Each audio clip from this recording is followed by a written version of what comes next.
Comment je suis devenu à la pierre, c'est un grand mystère. Peut-être parce que je me suis cogné contre une pierre une fois, dans la cour de mon école, qui était un hôtel du XVe siècle. Je me suis cogné contre un pilier et puis j'ai été arrêté quelques jours et je pense que tout est parti de là, en fait, parce que je n'ai jamais quitté la pierre. Je suis tailleur de pierre, sculpteur, statuaire et ornementaliste, et aussi appareilleur. L'appareilleur va dessiner, tracer les gabarits, va prendre les dessins généraux d'architecture pour en extraire des éléments qu'il va zoomer pour les redessiner grandeur nature de façon à procéder à la taille avec des gabarits qui sont comme des patrons de couturiers. Nous sommes un certain nombre encore à avoir ce statut de tailleur de pierre, maître de l'œuvre, et l'enseignement de ces connaissances. Dans mon bureau, j'y passe un temps assez important puisque ici j'ai une bibliothèque de travail, j'ai deux autres bibliothèques là-haut, chacune avec des thèmes assez importants. Là, c'est l'histoire et l'archéologie, essentiellement l'art médiéval puisque je suis médiéviste, mais je traite aussi les autres époques. J'attache beaucoup d'importance à l'enseignement de toute cette chronologie archéologique de la moulure et des détails de ce qui constitue la taille de pierre et de toute cette dimension humaine qui entoure notre métier. Et j'attache beaucoup d'importance à cette dimension. D'abord parce que nous travaillons un matériau qui a déjà une histoire naturelle depuis des millions d'années avec les fossiles qui sont enfermés, et d'autre part parce que aussi tout ce que nous faisons en pierre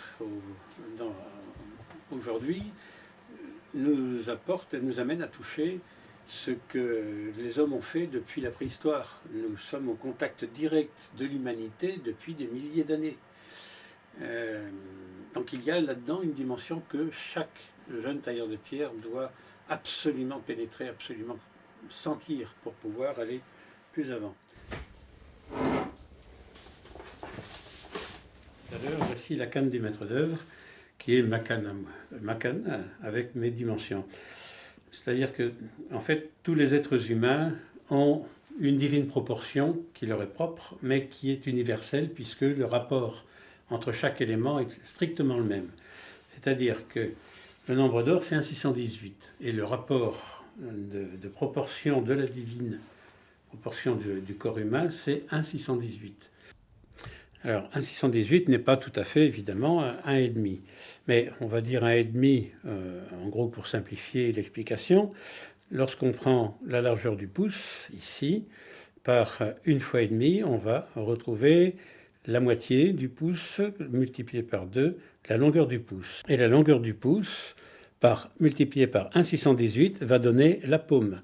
Par 1,618, la palme. Par 1,618, l'empan.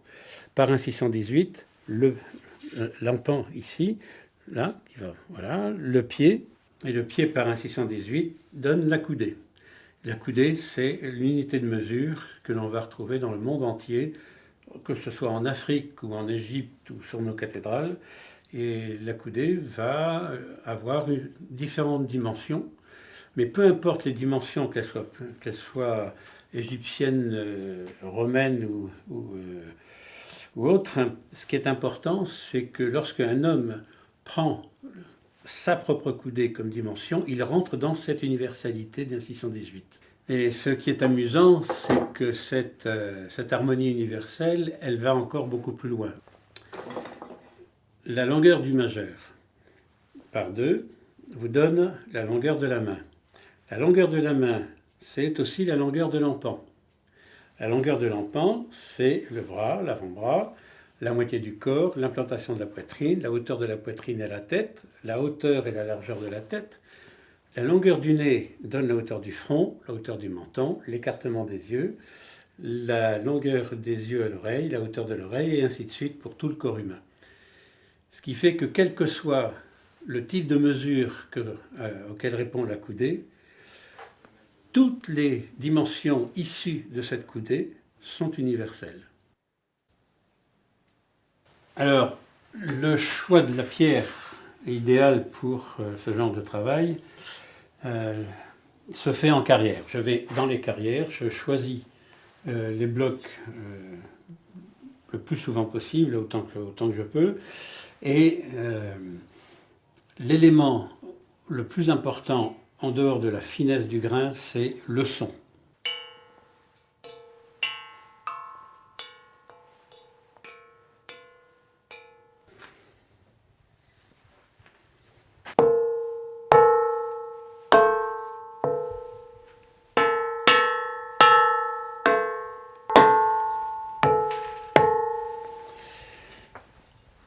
Et lorsqu'il y a un défaut, on n'a pas une telle qualité de son.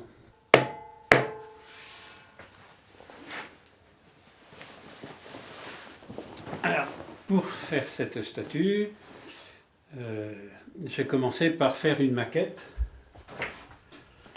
en terre, en argile, sur une armature bois,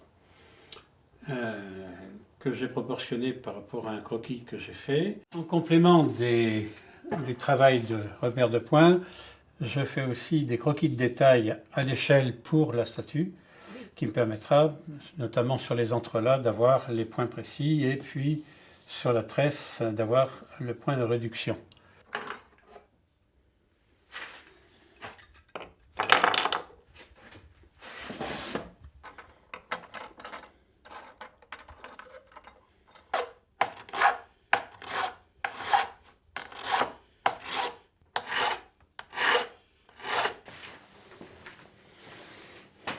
Bon, alors cette œuvre-ci, elle est un peu spéciale. C'est une commande que ma femme et moi, nous sommes faits il y a presque 20 ans. Ma femme était très malade et puis c'est sa stèle funéraire, puisque elle a été incinérée et il est important que la famille et les enfants surtout aient une trace visible. Ça, c'est une chose que j'ai appris au fur et à mesure de l'évolution du temps. Et puis nous avions envie de cette pièce que nous avons dessinée ensemble, tous les deux. Elle est en pierre de Lavoux. La pierre de Lavoux, c'est une pierre qui vient de la région de Chauvigny.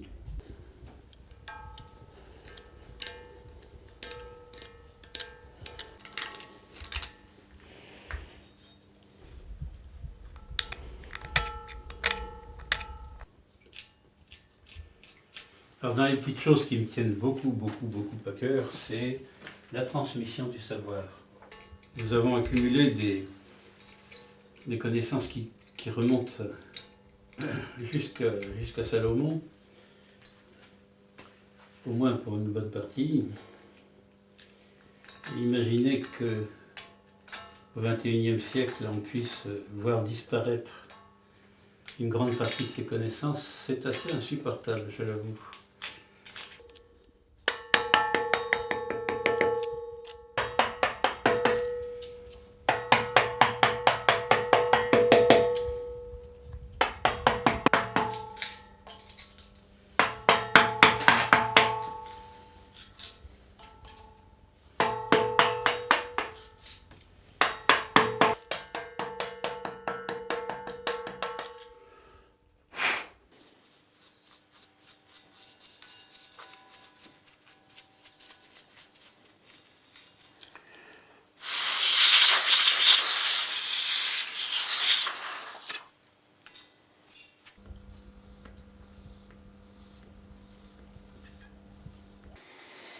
Trois préceptes ont conduit ma vie, personnelle et professionnelle.